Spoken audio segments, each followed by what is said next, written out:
आज आपण बनवणार आहोत मस्तपैकी आपल्या गणपती बाप्पासाठी शिऱ्याचा प्रसाद, म्हणजेच प्रसादाचा शिरा। तर हे बघू शकता तुम्ही, आज मस्तपैकी नरम सॉफ्ट आणि असं तोंडात टाकता क्षणी विरघळणारा असा खमंग स्वादिष्ट तुपाचा असा प्रसादाचा शिरा बनवणार आहोत। तर तुम्ही व्हिडिओ नक्की पूर्ण बघा आणि आवडल्यास तर नक्की लाईक करा।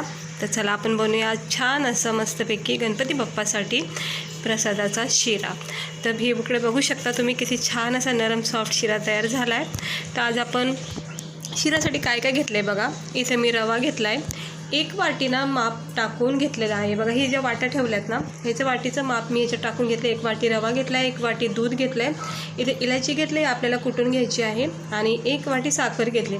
आता साखर तुम्ही इथे आवडीनुसार वापरू शकता, म्हणजे गोड तुम्हाला किती आवडतं त्यानुसार टाका।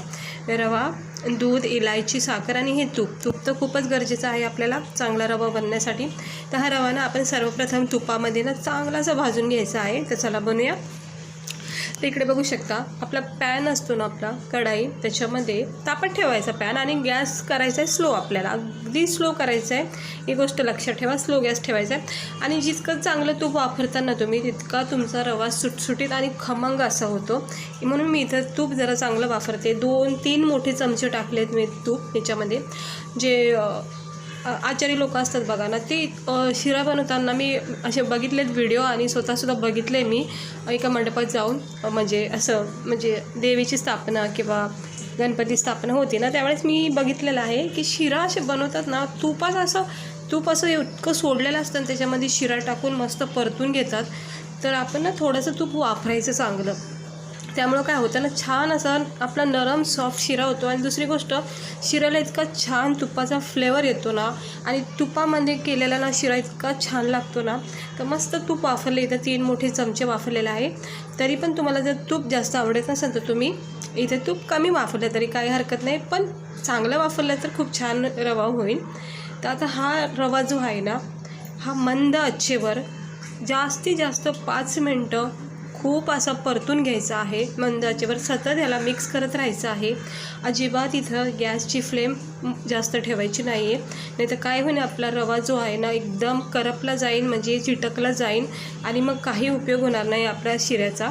त्यामुळं मंद आचेवर छान असं याला परतून घ्यायचं। जितका तुम्ही याला चांगला वेळ देताना म्हणजे परतून घ्यायला, तितका रवा असा तुमचा सुटसुटीत होईल आणि नरम सॉफ्ट तर इतका होईल ना, तुम्ही नक्की एकदा याला ट्राय करून बघा असा। तर याला छान असा वेळ द्या, सुरुवातीचे 5 मिनटं याला वेळ द्या। हे बघा, मंद आचेवर असा मस्तपैकी हा रवा जो आहे ना भाजून घ्यायचा आहे चांगला। प्रसादाचा शिरा ना खूप छान लागतो खायला। आपण गणपती दर्शनाला जातो ना, तिथे नेहमी बघा प्रसादाचा शिरा ठेवलेला असतो। सत्यनारायणच्या पूजेला तर खूपच असा फेमस आहे हा प्रसादाचा शिरा। तर ते लोक अजून एक ट्रिक वापरतात इथं प्रसादाचा, म्हणजे सत्यनारायणचा प्रसादाचा जो शिरा असतो ना, त्याच्यामध्ये ना ते लोक काय करतात, तुपामध्ये तूप आणि असं केळं जे असतात ना त्याला कट करून परतून घेतात। तो एक वेगळा प्रकार आहे शिरा बनवायचा प्रसादाचा, तो पण मी तुम्हाला नक्की दाखवन। हे बघा, आणि आता ना मस्त याला परतून घेतलं आहे बघा। आणि इकडे मी दूध वापरलं आहे, हवं तर तुम्ही इथं पाणीसुद्धा वापरू शकता। एका साईडला ना तुम्ही ज्यावेळेस रवा भाजत असताना तेव्हा एका साईडला दुसऱ्या आपल्या गॅस बर्नरवर पाणी घ्यायचं आहे। 1 मोठा ग्लास किंवा 1 मोठा असं बाऊल पाणी घ्यायचं, त्याच्यामध्ये अर्धा 1 चमचा तूप आणि थोडीशी इलायची पावडर कुटून टाकायची आणि मस्त ते पाणी मंद आचेवर जरा उकळून घ्यायचं आहे, जर तुम्हाला दूध वापरायचं नसेल तर। ठीक आहे, तर आज मी इथे दूध वापरले, नाही तर मी सुद्धा पाणी वापरते। तर दुधाचा पण एक छान असा फ्लेवर येतो। आपल्याला बनवायचा प्रसादाचा शिरा म्हणून याला चांगलंच बनवायचं आहे।